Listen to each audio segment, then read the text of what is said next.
পূজা কবে? এটা রাত পারলে এই তো সরস্বতী শেষ আমাদের শুরু কালকের? যেরকম পারবো, আমাদের কোনো চাপ আসেনি, যেরকম পারবো। আচ্ছা, অনুষ্ঠান নিয়ে কথা না, যাত্রা দুনিয়ার অর্কেস্ট্রা আছে। না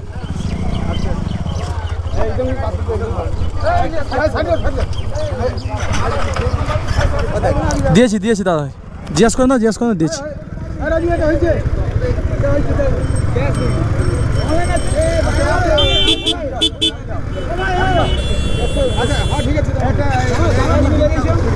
ভাই কি জামের মধ্যে পড়লাম গো,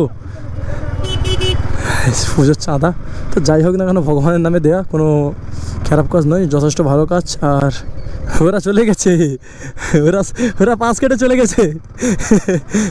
হ্যাঁ, আমার ভাই আর দাদা চলে গেছে। তো যাক, কী হয়েছে, আমাদের একজন দিলে হলো, ওটা নিয়ে চাপ নয়। কিন্তু ব্যাপারটা হয়েছে ভাই, এখনই চাকাটা নেমে গেছিলো আর একটু হলে। তো চলো ওখানে গিয়ে একদম দেখাচ্ছে, ঠিক আছে গাইস, চলো।